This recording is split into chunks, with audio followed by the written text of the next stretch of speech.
नमस्कार श्री स्वामी समर्थ सर्वांना तुमच्या सर्वांचं पुन्हा एकदा आपल्या या यूट्यूब चॅनलवर खूप खूप स्वागत आहे। आपण आज या व्हिडिओमध्ये मार्गशीर्ष महिना 2023 कधी चालू होत आहे, महिलांनी उपवास नाही केला तरी चालेल पण महिलांनी घरामध्ये कोणती कामे करावी, त्याचबरोबर आपल्या घराची प्रगती होण्यासाठी किंवा घराची भरभराटी होण्यासाठी आपल्याला या मार्गशीर्ष महिन्यामध्ये कोणकोणत्या सेवा करायच्या आहे अशी बरीचशी माहिती आपण या व्हिडिओमध्ये बघणार आहोत। व्हिडिओ कुठेही स्किप न करता संपूर्ण बघा। तुम्ही जर का चॅनलवर नवीन असाल तर अशीच माहितीपूर्ण व्हिडिओ बघण्यासाठी चॅनलला देखील सबस्क्राइब करा आणि बाजूच्या बेल आयकॉनला देखील प्रेस करा।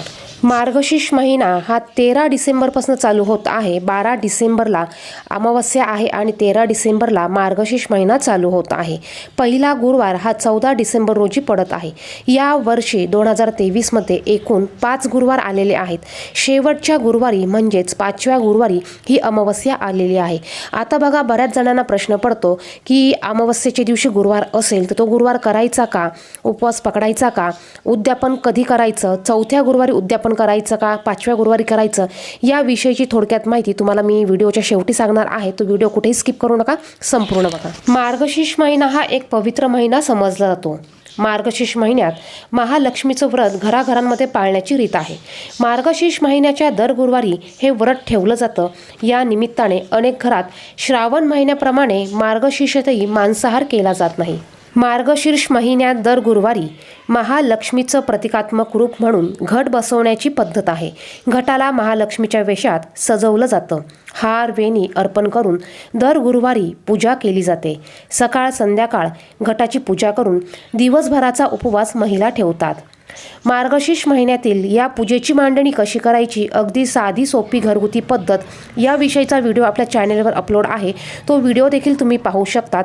त्याची लिंक मी तुम्हाला डिस्क्रिप्शन बॉक्समध्ये देते, तिथे जाऊन देखील तुम्ही हा व्हिडिओ पाहू शकतात। बघा, आपण मार्गशीर्ष महिन्यातील गुरुवारच्या पूजेची मांडणी करतो आणि ही मांडणी करताना आपण कलश हा वेगवेगळ्या पद्धतीने सजवत असतो आणि या सजावटीच्या नादात किंवा या सजावटीच्या कामात आपल्याकडनं काही कामं ही करायची राहून जातात किंवा काही सेवा ह्या आपल्याकडनं करायच्या राहून जातात। तर बघा, या कलशाला सजवण्यात टायमिंग न घालवता तुम्ही अगदी साध्या सोप्या पद्धतीने या पूजेची मांडणी करू शकतात आणि आपल्या घरासाठी, घराच्या प्रगतीसाठी, भरभराटीसाठी या दिवशी तुम्ही ही कामे आणि ह्या काही सेवा ह्या आवर्जून करायच्या आहेत। आता मार्गशीर्ष महिन्याचा हा पहिला गुरुवार 14 डिसेंबरला येत आहे। या दिवशी आपल्याला उपवास करायचा आहे आणि आपल्याला माता लक्ष्मीची म्हणजे महालक्ष्मी व्रताची मांडणी, पूजा मांडणी देखील करायची आहे। बघा, आता जर का तुम्हाला उपवास करणं शक्य नसेल किंवा तुम्हाला उपवास निघत नसेल, आजारपण असेल, गरोदर असाल, गर्भवती असाल, तर बघा तुम्ही उपवास नाही केला तरी चालेल, पण तुम्हाला या दिवशी या व्रताच्या पूजेची मांडणी ही करायची आहे। बघा, तुम्हाला ज्याही काही आपण सेवा करणार आहोत किंवा पुढे मी व्हिडिओमध्ये तुम्हाला ज्या सेवा सांगणार आहे, या सेवा तुम्हाला दिवसभर करायच्या आहे। त्याचप्रमाणे तुम्हाला या व्रताची कहाणी देखील वाचायची आहे आणि बघा, या पद्धतीने तुम्हाला दिवसभर ह्या सेवा करायच्या आहे। आता ज्यांनी उपवास केला असेल त्यांनी देखील पूजेची मांडणी करायची आहे। तुम्हाला व्रताची कहाणी वाचायची आहे। संध्याकाळी तुम्हाला नैवेद्य दाखवून आरती करायची आहे आणि त्यानंतर तुम्हाला उपवास हा सोडायचा आहे। आता उपवासामध्ये कोणकोणते पदार्थ तुम्ही खाऊ शकतात, तर बघा, शक्यतो ह्या मार्गशीर्ष महिन्याच्या उपवासामध्ये फळे खाल्ली जायची आणि दूध घेतलं जायचं। तर बघा, आत्ताच्या ह्या हल्लीच्या दगदगीच्या कामात किंवा बऱ्याच महिला ह्या वर्किंग असतात, जॉब करणाऱ्या असतात, तर ह्या धावपळीच्या कामामध्ये आपल्याला उपवास निरंकार उपवास करणं किंवा फळे खाऊन दूध घेऊन उपवास करणं शक्य नसतं। तुम्ही बघा, या उपवासाच्या दिवशी फलाहार करू शकतात, दूध घेऊ शकतात, कॉफी घेऊ शकतात। त्याचप्रमाणे साबुदाण्याची खिचडी देखील तुम्ही करून खाऊ शकतात। बघा, आपल्याला अगदी भक्तिभावाने मनापासून हा उपवास करायचा आहे, सेवा करायच्या आहेत।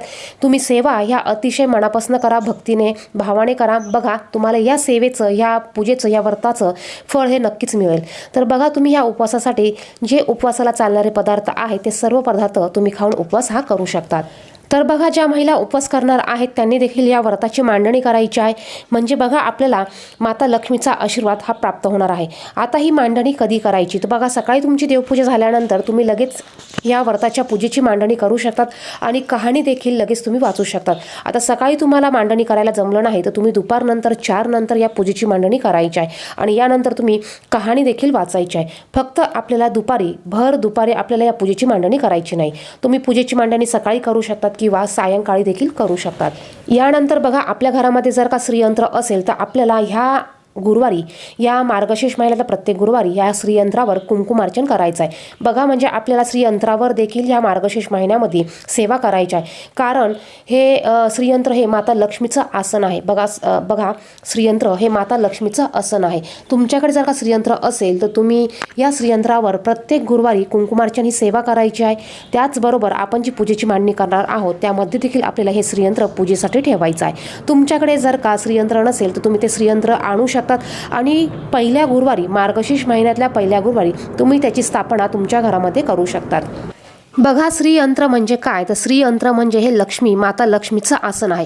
ज्या घरामध्ये श्रीयंत्र असतं त्या ठिकाणी माता लक्ष्मी ही स्थिर असते. बघा माता लक्ष्मी ही अस्थिर असते, ती चंचल असते, ती कोणाकडेही टिकून राहत नाही. ती टिकून राहण्यासाठी आपल्याला अशा प्रकारचं श्रीयंत्र हे आपल्या प्रत्येकाच्या घरामध्ये देवघरामध्ये असायला पाहिजे. आता बघा नुसतं श्रीयंत्र घरात किंवा देवघरात ठेवून उपयोग नाही, तर आपल्याला त्यावर पौर्णिमेला, मंगळवारी, शुक्रवारी अशा विशिष्ट तिथीला हे कुंकुमार्चन सेवा करायची असते. याचबरोबर मार्गशीर्ष महिन्यातील प्रत्येक गुरुवारी देखील आपल्याला श्रीयंत्रावर कुंकुमार्चन हे करायचं आहे. बघा ही अत्यंत प्रभावी अशी सेवा आहे. ज्यांच्या घरात लक्ष्मी टिकत नाही, पैशाला पैसा लागत नाही, अशा लोकांनी श्रीयंत्र हे आवर्जून आणायचं आहे आणि यावर या सेवा करायला चालू करायच्या आहे. यानंतर श्रीयंत्र जर का आपल्याकडे असेल तर आपल्याला कमळगट्ट्याची देखील माळ घ्यायची आहे.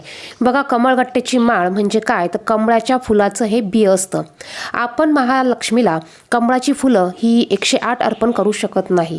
बघा माता लक्ष्मीला कमळाचं फुलं हे अतिशय प्रिय आहे. तर अशा पद्धतीची ही कमळगट्ट्याची माळ आणून आपण हे श्रीयंत्रावर ठेवू शकतो. यामुळे आपल्याला माता लक्ष्मीला 108 कमळाची फुलं अर्पण केल्याचं पुण्य मिळतं. त्याचबरोबर आपल्याला जेव्हा माता लक्ष्मीची काही सेवा करायची असेल किंवा प्रत्येक गुरुवारी आपण सेवा करणार आहोत किंवा माता लक्ष्मीचा आपल्याला मंत्र जप करायचा असेल तर आपण ह्या कमळगट्ट्याच्या माळेवर महालक्ष्मीचा कोणताही मंत्र जप तुम्ही करू शकतात. तुम्हाला जोही मंत्र येत असेल त्या मंत्राचा जप तुम्ही या कमळगट्ट्याच्या माळेवर करू शकतात. बघा एक माळ तुम्हाला प्रत्येक गुरुवारी या मंत्राची जप करायची आहे किंवा तुम्हाला या मार्गशीर्ष महिन्यामध्ये पूर्ण महिन्यामध्ये जर का महालक्ष्मी मातेच्या मंत्राचा जप करता येत असेल तर तुम्ही एक माळ हा जप तुम्ही करू शकतात. यासाठी तुमच्याकडे कमळगट्ट्याची माळ असणं देखील महत्त्वाचं आहे. त्यानंतर बघा आपल्याला आपल्या उंबरठ्यावर हळदीचं लेपन हे आवर्जून करायचं आहे. तुम्ही मार्गशीर्ष महिन्यातील फक्त गुरुवारी हळदीचं लेपन ह्या उंबरठ्यावर केलं तरी चालणार आहे. बघा माता लक्ष्मीच्या स्वागतासाठी आपल्याला हळदीचं लेपन करायचं आहे. आपल्या उंबरठ्याला स्वच्छ करायचं आहे, आपला दरवाजा स्वच्छ करायचा आहे आणि उंबरठ्यावर आपल्याला हळदीचं लेपन करायचं आहे. आपल्याला त्याचबरोबर एक छोटीशी रांगोळी काढायची आहे. तुम्हाला दरवाजाच्या बाहेर दोन्ही बाजूला लक्ष्मीची पावलं काढायची आहे. त्यावर तुम्हाला थोडीशी हळदी कुंकू देखील टाकायचं आहे. बघा हळदीचं लेपन केल्यामुळे आपल्या घरात लक्ष्मी ही आकर्षित होते. बघा लक्ष्मीच्या स्वागतासाठी आपल्याला हे हळदीचं लेपन करायचं आहे. आपला दरवाजा हा सुशोभित करायचा आहे. याचबरोबर आपल्याला दरवाजाच्या बाहेर दोन्ही बाजूला पंत्या देखील लावायचा आहे. यानंतर आपल्याला आपल्या मुख्य दरवाजाची आणि आपल्याला उंबरठ्याची हळदी कुंकू अक्षता टाकून आपल्याला पूजा करायची आहे. धूप दीप आपल्याला दाखवायचा आहे. बघा हे आपण माता लक्ष्मीच्या स्वागतासाठी ह्या गोष्टी प्रत्येक गुरुवारी करायच्या आहे. तुम्ही जर का अशा गोष्टी तुमच्या घरामध्ये काही महिलांनी ह्या गोष्टी करायला चालू केल्या किंवा काही सेवा करायला चालू केल्या तर बघा माता लक्ष्मी ही तुमच्या घरामध्ये ही आकर्षित होणार आहे आणि तुमच्या घरामध्ये अखंड वास करणार आहे. तर बघा ज्या घरामध्ये महिला या सेवा हे उपाय ह्या गोष्टी करतात त्या घरामध्ये माता लक्ष्मी ही अखंड वास करते. बघा त्या घराची प्रगती भरभराटी ही अखंड चालू असते. बघा त्या घरात ऐश्वर्य सुख शांती ह्या सर्व गोष्टी असतात. हळदीचं लेपन करण्यासाठी एका वाटीमध्ये तुम्हाला थोडीशी हळद घ्यायची आहे. यामध्ये तुम्हाला गंगाजल थोडंसं गोमतीर पाणी टाकायचं आहे आणि हे मिश्रण तुम्हाला घट्टसर मिश्रण बनवायचं आहे आणि याचा लेप तुम्हाला तुमच्या उंबरठ्यावर द्यायचा आहे. तर अशा पद्धतीने आपल्याला हळदीचं लेपन हे करायचं आहे. त्यानंतर आपल्याला उंबरठ्याची आणि दरवाजाची पूजा ही करायची आहे. यानंतर तुम्ही तुमच्या उंबरठ्यावर लावण्यासाठी लक्ष्मीची पावलं देखील या दिवशी खरेदी करू शकतात. बघा तुम्हाला जर का लक्ष्मीची पावलं आणायची असेल तर तुम्ही या दिवशी आवर्जून लक्ष्मीची पावलं आणा आणि लक्ष्मीच्या पावलांचा देखील तुम्ही पाण्याने दुधाने अभिषेक करा आणि त्यानंतर ही पावलं तुम्ही तुमच्या उंबरठ्याला दोन्ही बाजूनी लावू शकतात. लक्ष्मीची पावलं घेताना शक्यतो तुम्ही ती प्लॅस्टिकची न घेता पितळेची घ्या, तांब्याची घ्या किंवा मग तुम्हाला शक्य झाल्यास तुम्ही चांदीची देखील घेऊ शकतात. यानंतर बघा आपल्याला आपल्या दरवाजाच्या दोन्ही बाजूला शुभ लाभ हे चिन्ह हे चिन्ह देखील तुम्ही आणून लावू शकतात। तुमच्या दरवाजाच्या दोन्ही बाजूला शुभ लाभ हे चिन्ह देखील तुम्ही आणून लावू शकतात। यानंतर या मार्गशीर्ष महिन्यामध्ये आपल्याला आपल्या जर का देवघरामध्ये मंगल कलश नसेल तर मंगल कलशाची आपल्याला स्थापना करायची आहे। बघा, मार्गशीर्ष महिन्याच्या पहिल्या गुरुवारी तुम्ही तुमच्या देवघरामध्ये मंगल कलशाची देखील स्थापना करू शकतात।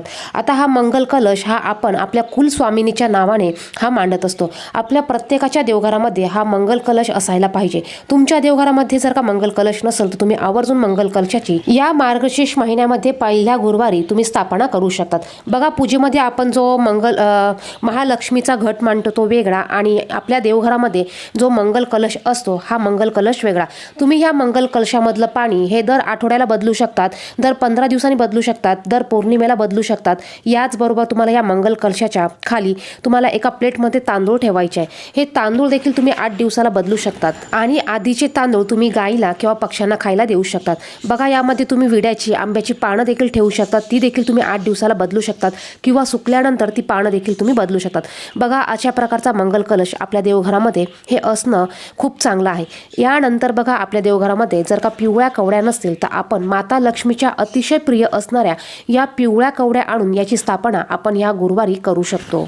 तुम्ही जर का पिवळ्या कवड्या आणणार असाल तर पिवळ्या कवड्या आणल्यानंतर तुम्ही ह्या मार्गशीर्ष महिन्याच्या पहिल्या गुरुवारी या पिवळ्या कवड्यांना तुम्ही पाण्याने दुधाने अभिषेक घालून घ्यायचा आहे आणि या पिवळ्या कवड्या तुम्हाला तुमच्या देवघरामध्ये एका प्लेटमध्ये थोडेसे तांदूळ घेऊन यामध्ये ठेवायचे आहे आणि दर गुरुवारी तुम्ही जेव्हा पण ह्या मार्गशीर्ष महिन्याची महालक्ष्मीची पूजा मांडणी करणार आहात तेव्हा तुम्हाला ह्या पिवळ्या कवड्या त्या पूजेसाठी ठेवायच्या आहेत आणि या पिवळ्या कवड्यांची तुम्हाला दररोज तुमच्या देवघरामध्ये पूजा करायची आहे। ह्या पिवळ्या कवड्या माता लक्ष्मीला अतिशय प्रिय आहे, त्यामुळे बघा माता लक्ष्मी आपल्यावर प्रसन्न होते आणि माता लक्ष्मीचे कृपा आशीर्वाद आपल्याला देखील प्राप्त होतात।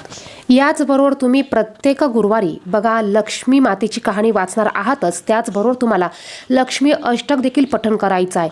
तुम्हाला शक्य झाल्यास एक माळ जप श्री महालक्ष्मीच्या मंत्राचा करायचा आहे। याचबरोबर तुम्हाला श्रीयंत्रावर तुम्हाला कुंकुमार्चन सेवा करायची आहे। तर या सेवा ह्या गोष्टी महिलांनी आवर्जून आपल्याला आपल्या घरामध्ये करायच्या आहे। यामुळे माता लक्ष्मी आपल्याकडे आकर्षित होते, माता लक्ष्मी आपल्या घरात सदैव ही स्थिर राहते। यामुळे आपल्या घराची प्रगती होते, मुलांची पतीची प्रगती होते। तर या सर्व गोष्टी महिलांनी या मार्गशीर्ष महिन्यामध्ये आवर्जून करायच्या आहेत। आता बघा, या मार्गशीर्ष महिन्यातील 5 गुरुवार आलेले आहेत आणि आपल्याला या महालक्ष्मी व्रताचं उद्यापन कधी करायचं तर बघा 5व्या गुरुवारी अमावस्या आलेली असली तरी सुद्धा आपल्याला या अमावस्येच्या दिवशी आपल्याला उपवास करायचा आहे, पूजेची मांडणी करायची आहे आणि आपल्याला या व्रताचं उद्यापन देखील या 5व्या गुरुवारी करायचं आहे। 5व्या गुरुवारी तुम्ही महिलांना घरी हळदी कुंकवाला बोलावून त्यांना तुम्ही मानपान देऊन तुम्हाला या गुरुवारचं उद्यापन करायचं आहे। उद्यापन कसं करायचं या विषयीचा व्हिडिओ देखील आपल्या चॅनलवर लवकरच अपलोड होणार आहे, तो व्हिडिओ देखील तुम्ही पाहू शकतात। व्हिडिओमध्ये सांगितलेली माहिती जर का तुम्हाला महत्त्वपूर्ण वाटली तर व्हिडिओला नक्कीच लाईक करा। चॅनलवर नवीन असाल, पहिल्यांदा आलेला असाल तर असेच विविध सणांचे माहितीची व्हिडिओ बघण्यासाठी चॅनलला सबस्क्राईब करा। धन्यवाद। श्री स्वामी समर्थ।